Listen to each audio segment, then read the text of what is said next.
جس چیز کا حلال اور حرام استعمال دونوں ہو، ایسی چیز کو کسی کو السلام کرائے علیکم پر دینا ورحمۃ بالکل اللہ جائز ہوتا ہے، وبرکاتہ۔ چاہے وہ بندہ اس کا غلط ویڈیو شیئر استعمال کر کریں، رہا ہو، لائک وہ کریں، خود کمنٹ اللہ کو کریں، جواب فالو دہ ضرور ہے۔ کر دیں بھائی، اگر وہ چیز ایسی ہے جس کا حلال اور حرام فالو استعمال ضرور کر دونوں دیں کیا بھائی۔ جاتا ہے تو وہ کرائے پر دی جا سکتی ہے۔ جیسے مثال کے طور پہ اسپیکر ہے، اب اسپیکر پہ تلاوت بھی سنی جا سکتی ہے اور میوزک بھی سنا جا سکتا ہے، حلال اور حرام استعمال دونوں ہے، تو آپ کرائے پر دے سکتے ہیں۔ اب آگے لینے والا بندہ اگر اس کو میوزک میں استعمال کرتا ہے، وہ اس کا اللہ کا معاملہ ہے، آپ گناہگار نہیں ہوں گے۔ اگر آپ کو معلوم بھی ہے کہ یہ میوزک کانسرٹ کرنے والا ہے، تب بھی آپ گناہ میں تعاون کی نیت کیے بغیر اگر صرف اسپیکر اس کو دیتے ہیں تو یہ دینا اور اس کی آمدنی حلال ہے۔ باقی آگے اگر کوئی حرام استعمال کر رہا ہے تو وہ خود جواب دہ ہوگا۔ اسی طرح شادی ہال ہے، شادی ہال کرائے پر دینا، آج کل کوئی بھی شادی ہال 99% جو ہیں ان میں گناہ کا کام نہ ہوتا ہو یہ ممکن ہی نہیں ہے، لیکن شادی ہال فی نفسی ہی اس میں حلال کام بھی ہو سکتا ہے، حرام کام بھی ہو سکتا ہے، تو شادی ہال کرائے پر دینا بالکل حلال ہے۔ چاہے وہ بندہ وہاں پر میوزک بجائے، چاہے وہاں پر عورتوں مردوں کا اختلاط ہو رہا ہو،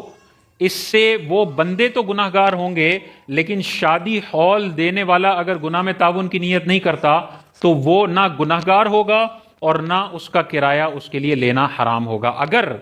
کوئی بہت زیادہ متقی بنتا ہے اور کہتا ہے دیکھو مولویوں نے اسپیکر کو بھی کرائے پر دینے کی اجازت دے دی حالانکہ وہ میوزک کانسرٹ کر رہے ہیں، اس کو حرام کرنا چاہیے، تو پھر اس بندے سے سوال ہے کہ تمہارا پھر گھر کو کرائے پر دینا بھی حرام ہو جائے گا، کیونکہ آج کوئی گھر ایسا نہیں آپ کو ملے گا 99% گھروں میں کہ جہاں پر کیبل ٹی وی نہ ہو، وائی فائی نہ ہو، لوگ وہاں پر فلمیں یا گانے باجے نہ دیکھتے ہوں، ایسا کوئی گھر نہیں ملے گا۔ تو پھر تو گھروں کو کرائے پر دینا بھی حرام ہو جائے گا، صرف متقی پرہیزگار کو ہی گھر کرائے پر دینا جائز ہوگا نہیں۔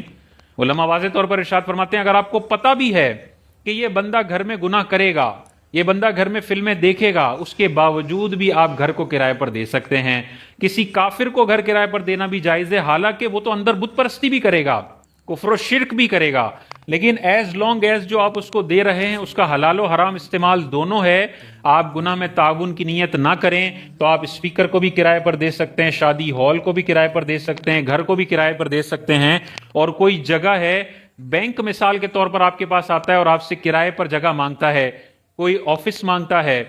تو یہاں پہ بھی وہی مسئلہ ہوگا۔ اس آفس کا حلال اور حرام استعمال دونوں ہے، آپ بینک کو کرائے پر دے سکتے ہیں، آپ کے لیے یہ کرایہ حلال ہوگا۔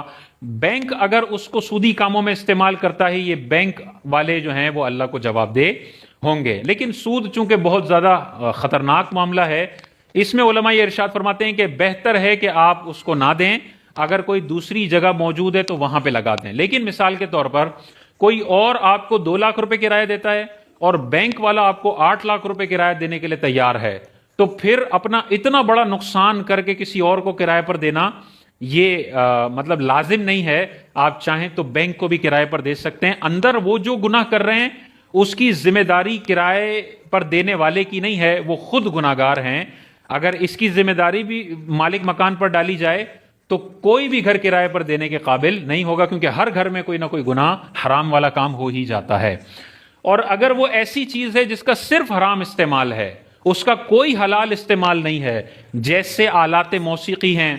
کوئی گٹار ہے، کوئی پیانو ہے، کوئی اور میوزک انسٹرومنٹ ہے جس میں صرف میوزک بجایا جا سکتا ہے، ایسی چیزوں کو کرائے پر دینا بھی حرام ہے اور ان کا کرایہ لینا بھی ان کے لیے جائز نہیں ہے، یہ رزق حرام ہے، کیونکہ اس کا حلال استعمال ہی نہیں ہے، تو اچھی نیت ہو ہی نہیں سکتی، گناہ میں تعاون نہ کرنے کی نیت ہو ہی نہیں سکتی، یہ تو پیور چیزیں گناہ والی ہیں، ان کو کرائے پہ نہیں دیا جا سکتا۔ مثال کے طور پہ اسی طرح فلموں کی سبسکرپشن ہوتی ہیں، یہ بھی فلموں کو کرائے کے طور پر دینا، سبسکرپشن کے طور پر دینا، اس کے جو پیسے کرائے پر دینے والا لے رہا ہے یہ بھی رزق حرام ہے اور یہ کرائے پر نہیں دی جا سکتی ہیں، بالکل حرام ہے۔ بہت سارے کیبل آپریٹرز ہیں جو اس طرح کی فلموں کی فیسلٹی بھی بطور کرائے کے طور پر دے رہے ہوتے ہیں کہ نارمل تمہارے 500 روپے لگیں گے، لیکن اگر یہ فلموں کی سبسکرپشن بھی لیتے ہو تو 700 کا بل ہو جائے گا۔ تو یہ جو 200 روپے اضافی فلموں کی سبسکرپشن کے طور پر لیے ہیں یہ حرام ہے اور یہ مال اس کے لیے جائز نہیں ہے۔ تو کرائے پر دینے کی 2 صورتیں ہیں، چیز کا حلال اور حرام استعمال دونوں ہو تو یہ کرائے پر دیا جا سکتا ہے، چاہے سامنے والا حرام میں استعمال کرے، آپ کی کوئی ذمہ داری نہیں ہے، اور اگر چیز کا صرف حرام استعمال ہے تو یہ چیز کرائے پر نہیں دی جا سکتی، اور اس کا مال بھی بطور رزق حلال استعمال نہیں کیا جا سکتا، یہ رزق حرام ہے۔